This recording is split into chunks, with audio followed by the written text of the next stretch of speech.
नमस्कार,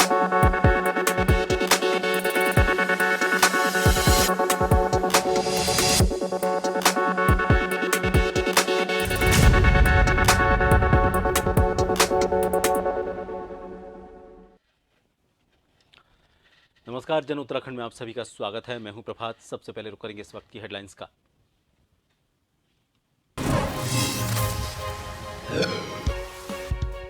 मुख्यमंत्री धामी का चौबट्टा खाल दौरा, 130 करोड़ की विकास परियोजनाओं का किया शिलान्यास और लोकार्पण।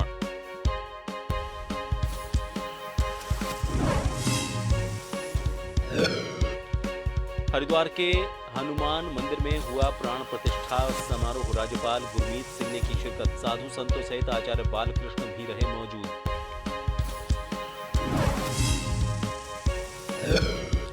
उत्तराखंड में मुख्यमंत्री हुनर योजना, डोईवाला में सांसद पोखरियाल ने प्रशिक्षण कार्यक्रम का किया शुभारंभ। आयोग के अध्यक्ष जैन ने छात्रों को दी जानकारी।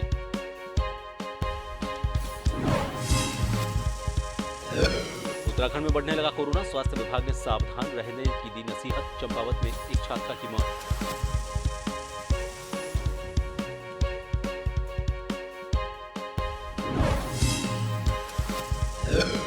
भगवान बद्री विशाल के कपाट खुलने में 20 दिन बाकी। 27 अप्रैल को सुबह 7:15 बजे खुलेंगे कपाट। आम श्रद्धालु कर सकेंगे दर्शन।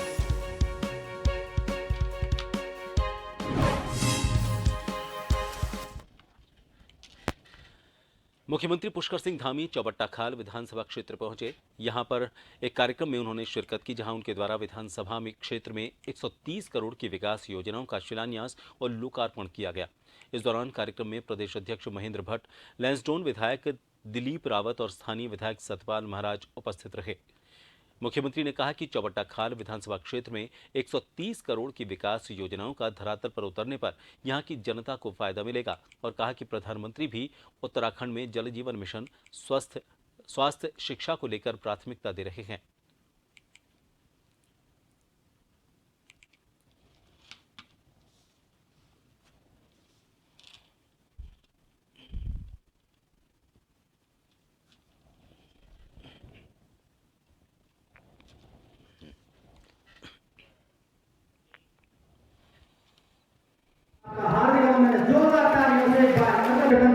इस विधानसभा का लगातार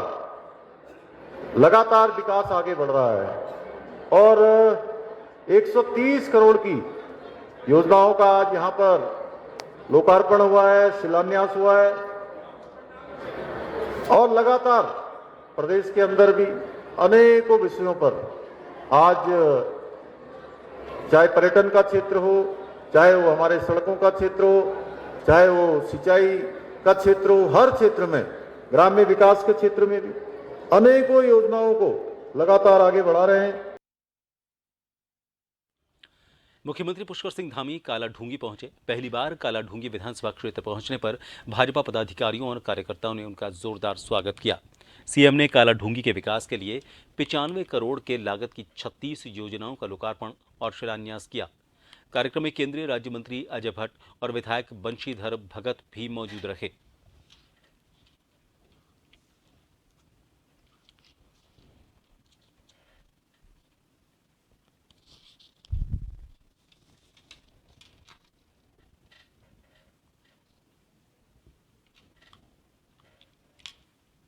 अंदर बोरा आटा आता है। ये सभी जो आज लोकार्पण और शिलान्यास किए गए हैं, ये आने वाले समय में इस क्षेत्र के विकास का नया सूत्रपात करेंगे और जो घोषणाएं की गई हैं वो घोषणाएं यहाँ के लिए नितांत आवश्यक थी और इन घोषणाओं के होने से और जब ये धरातल पर उतरेंगी तो निश्चित रूप से इसका लाभ मिलेगा और हमारा लक्ष्य है, हमारा संकल्प है कि उत्तराखंड के हर क्षेत्र का विकास हो और कालाढूंगी क्षेत्र हमारा चूँकि सैनिक बाहुल्य भी है, कृषक बाहुल्य भी है, इस क्षेत्र का समुचित दृष्टि से चाहे पेयजल की व्यवस्थाएं हों, चाहे सड़कों की हों, चाहे पुलों की हों, बिजली की हों, इन सभी क्षेत्रों में हम काम करेंगे और ट्यूबवेल स्थापना से लेकर जहाँ पर भी जो काम हो काम करेंगे। उत्तराखंड अल्पसंख्यक कल्याण तथा वक्फ विकास निगम देहरादून द्वारा संचालित मुख्यमंत्री हुनर योजना के अंतर्गत प्रशिक्षण कार्यक्रम का उद्घाटन हरिद्वार सांसद डॉक्टर रमेश पोखरियाल निशंक और अल्पसंख्यक आयोग के अध्यक्ष डॉक्टर आर.के. जैन ने करते हुए डोईवाला क्षेत्र के अल्पसंख्यक छात्र छात्राओं को कई योजनाओं की जानकारी दी। कार्यक्रम का आयोजन सॉफ्ट्रॉनिक्स वेलफेयर सोसाइटी की तरफ से किया गया। अभी तक इस संस्था द्वारा 2000 छात्र छात्राओं को कौशल विकास से जुड़े कई प्रशिक्षण दिए जा चुके हैं।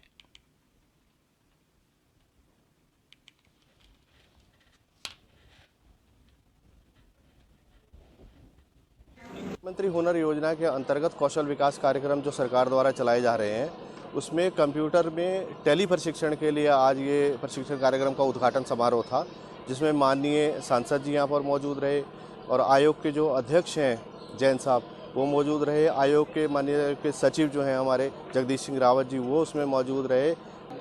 जो अल्पसंख्यक आयोग है उसकी गतिविधियाँ जिस तरीके से बहुत तेज़ी से डॉक्टर जैन साहब के सानिध्य में बढ़ रही है और जो प्रशिक्षण यहाँ पर अभी शुरू हुआ हुनर, यदि कौशल का विकास सब जगह से हो जाएगा तो मुझे लगता है कि हमारी जो देश के प्रधानमंत्री ने आत्मनिर्भर भारत की बात की है और लोकल से ग्लोबल तक जाने की बात की है, यही हुनर का विकसित होना ही उस रास्ते को तय करेगा। तो जो प्रशिक्षण आपको मिला है उससे आप औरों को भी रोजगार दें और अपने परिवार को भी चलाएं, उससे ये उद्देश्य है हुनर योजना का।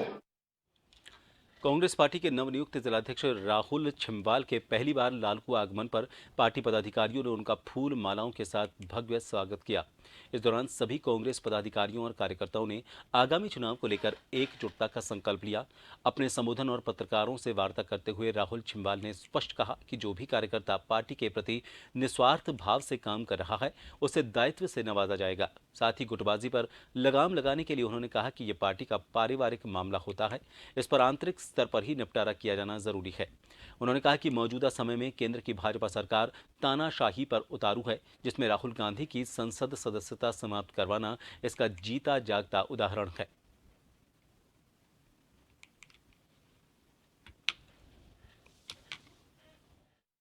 इलेक्ट्रॉनिक मीडिया कि निश्चित रूप से ये सरकार, चाहे वो राज्य की सरकार हो चाहे वो केंद्रीय सरकार हो, निश्चित रूप से पूरी तरीके से झूठ के जिसे कहते हैं पुलिंदे के साथ ये लोग आते हैं। जब इन्होंने कई सरकार बनी थी, इन्होंने 2000 युवाओं को 2 करोड़ युवाओं को पर साल रोजगार देने की बात कही थी। वो जो रोजगार हैं वो कहाँ हैं? इन्होंने हमारे देहरादून से लेकर के और भी प्रदेशों में स्मार्ट सिटी बनाने की बात कही थी, वो स्मार्ट सिटियाँ कहाँ हैं? और जिस तरीके से आज हमारे प्रदेश का आज हाल देखिए, वो हमारी बहन अंकिता भंडारी है, उसके जो हत्यारे हैं उनको कहीं ना कहीं पर बिल्कुल संरक्षण दिया जा रहा है। आज भी कहीं पर जो उनके परिवार के लोग हैं वो भारतीय जनता पार्टी के कार्यक्रमों में नजर आ रहे हैं। तो निश्चित रूप से आज एक जनता जो है वो समझ रही है। और मंडी समिति भगवानपुर में भाजपा नेता मास्टर सत्यपाल सिंह और मंडी समिति के अध्यक्ष राजकुमार कसाना ने पत्रकार वार्ता का आयोजन किया और नगर पंचायत भगवानपुर में भ्रष्टाचार के आरोप लगाए। वरिष्ठ भाजपा नेता मास्टर सत्यपाल सिंह ने कहा कि नगर पंचायत भगवानपुर पूरी तरह से भ्रष्टाचार की भेंट चढ़ चुकी है। उन्होंने आरोप लगाया कि नगर पंचायत अध्यक्ष प्रतिनिधि सुबोध राकेश ने बड़े भ्रष्टाचार किए हैं।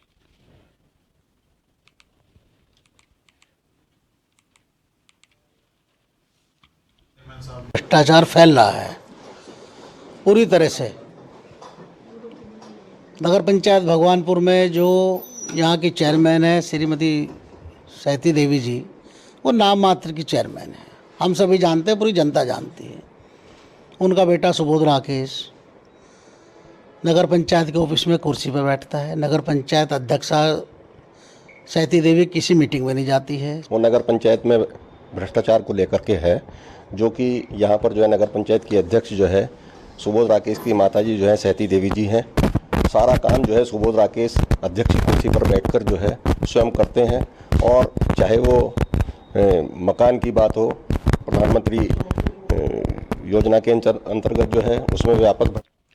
उधम सिंह नगर जिले की किच्छा नगर पालिका में 37 लाख रुपए की लागत से बने 30 किलोवाट सोलर प्लांट का विधिवत लोकार्पण किया गया। पूर्व ब्लॉक प्रमुख मीनू कोहली और नगरपालिका की महिला सभासदों ने संयुक्त रूप से फीता काटकर सोलर प्लांट का उद्घाटन किया। कार्यक्रम में क्षेत्र के तमाम गणमान्य लोगों ने भी शिरकत की। नगरपालिका प्रशासन के अनुसार बिजली बिल और जनरेटर के ईंधन खर्च के रूप में प्रतिवर्ष करीब 12 लाख रुपए खर्च किए जाते हैं। इसी खर्च को बचाने के मकसद से किच्छा नगरपालिका में सोलर प्लांट लगाया गया है। किच्छा नगरपालिका अध्यक्ष दर्शन कोहली ने बताया कि पिछले कई साल से नगरपालिका प्रशासन बिजली बिल और डीजल के लाखों रुपए का भार झेल रहा है, जिसको गंभीरता से संज्ञान में लेते हुए सोलर प्लांट लगाया गया है।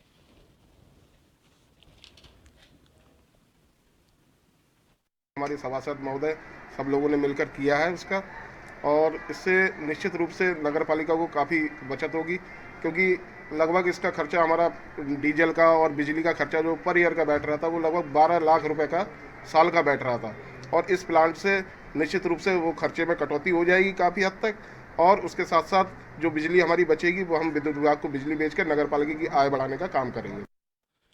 ऋषिकेश के श्यामपुर क्षेत्र में रहने वाले ओम प्रकाश भट्ट ने 16 अगस्त 1947 फिल्म प्रोड्यूस की है, जो फिल्म देश के 4500 सिनेमा स्क्रीन पर आज से दिखाई दे रही है। फिल्म निर्माता ओम प्रकाश भट्ट ने प्रेस वार्ता कर जानकारी दी कि दर्शकों को कंटेंट भरी फिल्में पसंद आ रही हैं। वहीं फिल्म निर्माता भट्ट ने कहा कि देश के 4500 सिनेमा स्क्रीन्स पर फिल्म आज से रिलीज हो रही है, लेकिन उन्होंने यह फिल्म अपने जन्मस्थल उत्तराखंड के ऋषिकेश में देखने का निर्णय लिया। उन्होंने ये भी बताया कि जल्द ही वो उत्तराखंड पर आधारित फिल्म भी बड़े पर्दे पर लाने की कोशिश करेंगे। वहाँ जाकर एक रिलीज हुई है फिल्म, उसके व्यूज आने शुरू हो गए हैं। मेरे पास पूरे वर्ल्ड से जगह जगह से फुटेज भी आ रहे हैं रिएक्शंस के। लोगों को बहुत पसंद आ रही है फिल्म, और जो हमें उम्मीद थी और उससे ज़्यादा रिस्पांस मिल रहा है। ये 4500 स्क्रीन्स पे ये फिल्म लगी है पूरे वर्ल्ड वाइड, और नॉर्थ में तो है ही है, साउथ में तो अच्छा 5 लैंग्वेजेस में फिल्म है ये, तमिल, कन्नड़ा, मलयालम और हिंदी और तेलुगु और इंग्लिश। तो ये ब्रिटेन में भी लगी हुई है, कनाडा में भी है, अमेरिका में भी है, दुबई और आपका मलेशिया, श्रीलंका, सब जगह और वर्ल्ड वाइड फिल्म लगी है। एक ब्रेक के लिए यहां रुकेंगे, बने रहिए जन टीवी पर।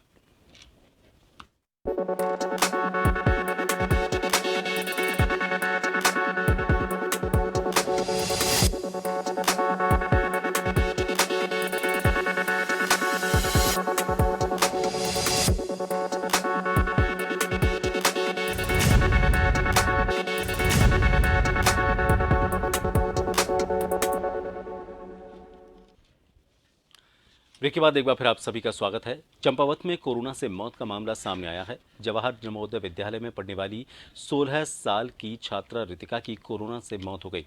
सीएमओ चंपावत डॉक्टर के अग्रवाल ने बताया कि चंपावत जिले के चूरा खर्क गांव की रहने वाली छात्रा की तबीयत बिगड़ने पर परिजन जिला चिकित्सालय चंपावत लाए थे। छात्रा में कोरोना के लक्षण देखते हुए उसका एंटीजन टेस्ट लिया गया था, जिसमें छात्रा कोरोना पॉजिटिव पाई गई थी। सीएमओ चंपावत ने बताया कि रात में छात्रा की तबीयत ज्यादा बिगड़ने पर उसे आईसीयू में वेंटिलेटर पर डाला गया। शुक्रवार सवेरे छात्रा को रेफर करने की तैयारियां हो रही थी, इसी दौरान उसकी मौत हो गई।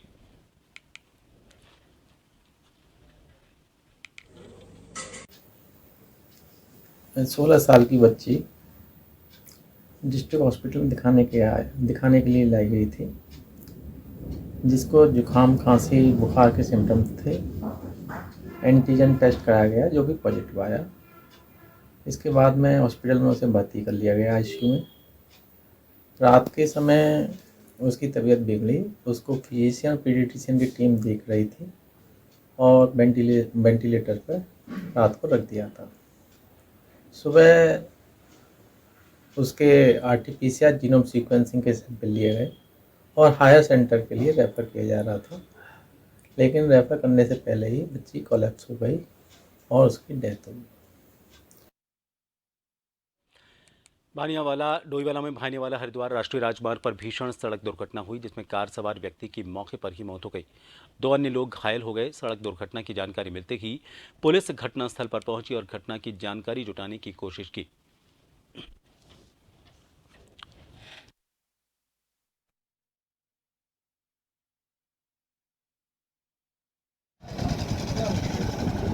और सबसे बड़ी बात यह है कि कोई इन्होंने उल्टे सीधे ट्रैक्टर लगा रखे हैं। कोई देखो पूरा रोड ब्लॉक कर रखा है। इधर गायें गन्ना खाने आती हैं, कोई बंदा गाय को बचाने के चक्कर में एक्सीडेंट होगा ही होगा, क्योंकि हर रोज भाई कोई ना कोई घटना होती है यहाँ पर। सुबह मैं भी बहुत बड़ी मुश्किल से बचा आज। मैं ट्रक के नीचे आता सवेरे आज। ये बहुत ही गलत है गन्ने के ट्रक यहाँ पर। अगर उनको बताइए गन्ने ट्रक ऐसे कुछ लाइन से तो लगे, अपने गन्ने का तुम कर रहे हो, अपनी उतने का ट्रक मंगाओ जितने की मिल में खपत हो सके। काशीपुर में चैती चौराहा के पास विशाल नगर में शॉर्ट सर्किट से आग लग गई। जब तक आग बुझाई जाती तब तक आग से झोंपड़ियां जलकर राख हो गई। आग से घर में रखा लाखों का सामान भेंट चढ़ गया। आनन फानन में दमकल विभाग को सूचना दी गई। कड़ी मशक्कत के बाद इस आग पर काबू पाया गया।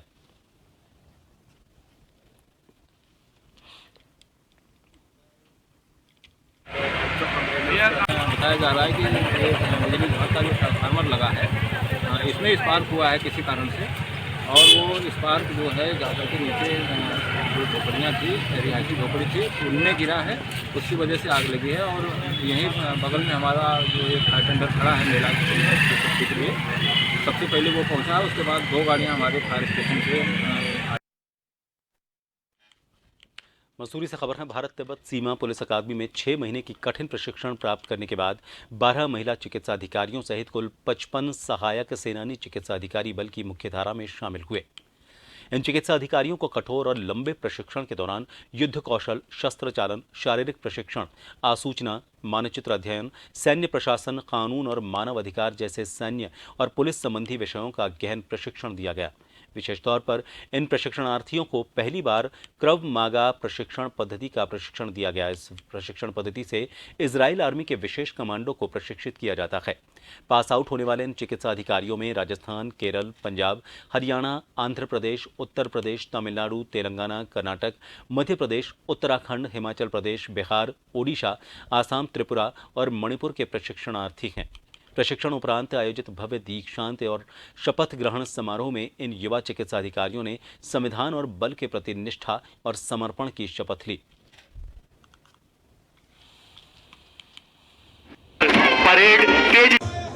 ये ट्रेनिंग हमारा एक रूटीन प्रोसेस है। जब इंडक्शन होता है तो ये खास तौर से डॉक्टर्स हैं, अब आपने देखा होगा कि they are professionally, medical profession है इनका। अब इनको यूनिफॉर्म में ढालने के लिए बड़े अथक प्रयास की ज़रूरत होती है, और academy is a right place. यहाँ पर हर तरीके का लीडर होता है, जो इंस्ट्रक्टर होते हैं इनके, और उनको यहाँ की जो विशेष परिस्थिति है इस बल की, उसमें ढालने की कोशिश की जाती है। तो ये जो 25 सप्ताह का ट्रेनिंग जो है इनकी, इसमें विशेष करके वो विधाओं पे, उन सब्जेक्ट मैटर्स पे ध्यान दिया जाता है जो कि इनके एक जो सर्विस की जो जर्नी है उस पे काम आता है। तो ये बहुत एक अहम हिस्सा है। और हमारा, आपको पता है, चैलेंजेस बहुत हैं। चाइना बॉर्डर पे हाई एल्टीट्यूड है, वहाँ पर मेडिकल सुविधाओं का होना बहुत ज़रूरी है। बहुत अच्छा महसूस कर रहे हैं। पहले हमारा बेटा 2 साल पहले ये खड़ा हमारे पास, ये हुआ था पास आउट, और आज हमारी बेटी, हमारी बहू, उसने भी आज ये ज्वाइन किया, यूनिफॉर्म पहना है। और हमें आज गर्व है कि आज हमारे बाप दादा, हम पिछले 5 पुश्तों से वर्दी पहनते हैं, और आज हमारी नेक्स्ट जनरेशन, हमारी पहली एक बेटी आज हमारी, आज जिसने ये वर्दी पहनी है, and I am really proud of them. भगवान बद्री विशाल जी के धाम के कपाट ग्रीष्मकालीन हेतु 20 दिन बाद खुल जाएंगे। हम बात कर रहे हैं भगवान बद्री विशाल जी के धाम की, जिस धाम के कपाट इस साल 27 अप्रैल सुबह 7:15 बजे आम श्रद्धालुओं के लिए खोले जा रहे हैं। आपको बता दें कि अब वो दिन दूर नहीं जब भगवान बद्री विशाल के धाम के कपाट ग्रीष्मकालीन के लिए 6 महीनों के लिए खुल जाएंगे। तब भगवान बद्री विशाल जी के धाम से सैकड़ों नहीं बल्कि हजारों की तादाद में देश और विदेश के हर कोने कोने से नारायण भक्त यहां पर पहुंचेंगे। आपको बता दें, प्रशासन ने भी अपनी कमर कस ली है। लगातार प्रशासन की टीम भगवान बद्री विशाल जी के धाम का जायजा ले रही है। यात्रियों को किसी भी प्रकार की असुविधा ना हो, इसके लिए सड़कों का काम भी बहुत तेजी से बीआरओ की तरफ से किया जा रहा है।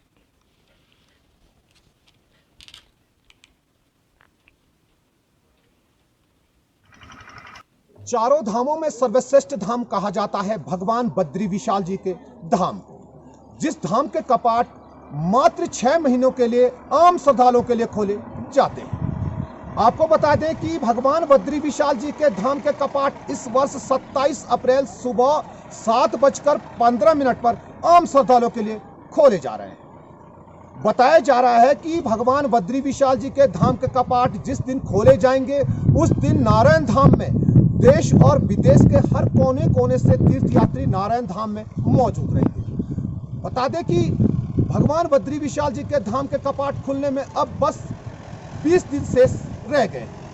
कैमरामैन साथी आदित्य भंडारी के साथ नवीन सिंह, जोशीमठ। इस वर्ष आईपीएल 2023 बेहद खास होने जा रहा है। ऐसे में देहरादून के निवासी टाटा आईपीएल फैन पार्क का आनंद उठा सकते हैं। देहरादून में आईपीएल फैन पार्क 8 और 9 अप्रैल को परेड मैदान रेसकोर्स में आयोजित किया जा रहा है। इसमें आने वाले लोगों के लिए एंट्री फ्री रखी गई है। आयोजकों का कहना है कि क्रिकेट प्रेमियों के लिए पसंदीदा टीमों के प्रति अपना प्यार प्रदर्शित करने वाले प्रशंसकों के साथ ही IPL 2023 fans of fan parks लेकर आया है। आयोजकों के मुताबिक इस बार 20 राज्यों में 45 शहरों में फैन पार्क का आयोजन किया जा रहा है। बीसीसीआई क्रिकेट ऑपरेशन के सदस्य अमित सिद्धेश्वर ने बताया कि आईपीएल फैन पार्क के मैच स्क्रीनिंग इवेंटर को 45 शहरों के साथ 20 राज्यों में आईपीएल मैचों और अन्य मनोरंजन गतिविधियों की लाइव स्ट्रीमिंग प्रदान कर रहा है।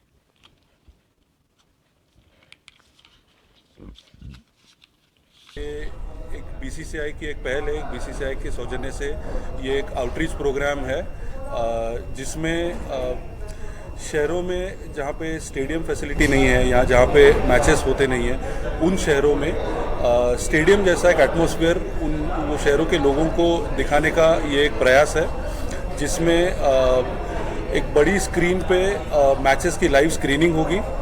और इस लाइव स्क्रीनिंग में जिस तरह स्टेडियम में लोग मैच देखने का मज़ा उठाते हैं, जिस तरह वहाँ पे एक फ़ील आता है, उस तरह का फील और उस तरह का एक एटमॉस्फेयर क्रिएट करने का ये एक प्रयास है। देहरादून में सीमांत तहसील के गेट बाजार त्यूणी के पास भयंकर अग्निकांड से 4 मासूमों की मौत हो गई। अग्निकांड को लेकर डीजीपी ने जांच के आदेश दिए हैं। डीएम ने कहा कि ये लापरवाही अग्निशमन विभाग की है। डीएम ने लापरवाही बरतने वाले कर्मचारियों पर कार्रवाई के निर्देश दिए हैं। पुलिस महानिदेशक उत्तराखंड अशोक कुमार ने घटना की जांच पुलिस फायर निवेदिता कुकरेती को सौंपी है। डीएम ने कहा कि जांच रिपोर्ट में किसी भी अधिकारी या कर्मचारी की कमी पाए जाने पर सख्त कार्रवाई की जाएगी। मुख्यमंत्री पुष्कर सिंह धामी ने मृतकों के आश्रितों का 2-2 लाख की सहायता राशि देने की उन्हें घोषणा की है। वहीं लापरवाही बरतने वाले लापरवाह फायर ब्रिगेड प्रभारी समेत 4 कर्मचारियों को तुरंत निलंबित कर दिया है।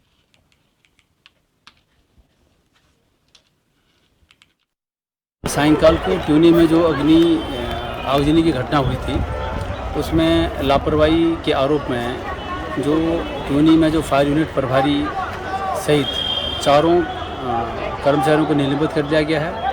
इसकी जांच जो है डीआईजी रैंक के अधिकारी करेंगे और वो रिपोर्ट देकर के जो भी फर्दर इसमें कार्रवाई की जानी है वो की जाएगी। माननीय मुख्यमंत्री जी के स्तर से भी प्रत्येक डिसीज्ड के परिवार को 2-2 लाख का मुआवजा देने की घोषणा की गई है और डीएम देहरादून के स्तर से भी अपने राजस्व कर्मियों के खिलाफ अनुशासनात्मक कार्रवाई की गई है। अभी स्थिति सामान्य है। जो जाम लगा था जाम खुल गया है और जो इसमें जो 4 डिसीज थे जो इनका अंदर कमरे में होने बताया गया था उसमें से 2 की डेड बॉडी रिकवर किया गया। उसका पंचायतनामा पोस्टमार्टम के साथ किया गया। 2 अन्य की जो है रिकवरी के प्रयास अभी हम लोग हमारी एसडीआरएफ फायर सर्विस और थाना पुलिस कर रही है और अभी स्थिति सामान्य है। धन्यवाद। बीजेपी 14 अप्रैल तक सामाजिक न्याय सप्ताह के रूप में मना रही है, जिसके अंतर्गत तमाम कार्यक्रमों के आयोजन किए गए हैं। इस संबंध में बीजेपी प्रदेश महामंत्री आदित्य कोठारी ने जानकारी देते हुए बताया कि इस सेवा सप्ताह के दौरान 11 अप्रैल को ज्योतिबा फूले के जन्म जयंती के मौके पर प्रदेश के सभी जिलों में कार्यक्रमों के आयोजन किए गए हैं, जिसमें प्रदेश के 5 जगहों पर मुख्य कार्यक्रम करने की योजना बनाई गई है। इसके साथ ही 14 अप्रैल संविधान निर्माता बाबा साहेब भीमराव अम्बेडकर की जन्म जयंती के मौके पर प्रदेश के सभी जिलों बंबा मंडल स्तर पर विचार गोष्ठियां, बाबा साहेब के कृतित्व और व्यक्तित्व पर चर्चा के कार्यक्रम आयोजित किए गए हैं। इसके साथ ही छात्रावासों में सेवा के काम और अस्पतालों में फल वितरण के कार्यक्रम किए जाएंगे। सामाजिक न्याय सप्ताह के अंतर्गत 11 अप्रैल को महात्मा ज्योतिबा फूले जी की जन्म जयंती के कार्यक्रम है और सभी जिला मुख्यालयों पर हम ये कार्यक्रम कर रहे हैं। मुख्यतः 5 स्थानों पर रुद्रपुर, काशीपुर, हरिद्वार, रुड़की और देहरादून में बड़ी गोष्ठियों का आयोजन किया गया है। इसमें हमारी पार्टी के वरिष्ठ सांसद हैं, वो सभी इसमें मुख्य रूप से रहेंगे। उसके बाद 14 अप्रैल को संविधान निर्माता डॉक्टर भीमराव अंबेडकर जी की जन्म जयंती है। उस दिन भी हम सभी मंडलों पे उनके व्यक्तित्व और कृतित्व पर जो है व्याख्यान का आयोजन हम लोग कर रहे हैं। इसके साथ में ही रक्तदान शिविर है, सफाई के कार्यक्रम हैं, जो छात्रावास हैं उन छात्रावासों में सेवा के कार्यक्रम हम लोग कर रहे हैं। हॉस्पिटल है उसमें फल वितरण कर अन्य प्रकार की सेवा के काम का भी हमने आयोजन रखा है। इन सभी खबरों के साथ इस बुलेटिन में फिलहाल के लिए इतना ही। नमस्कार।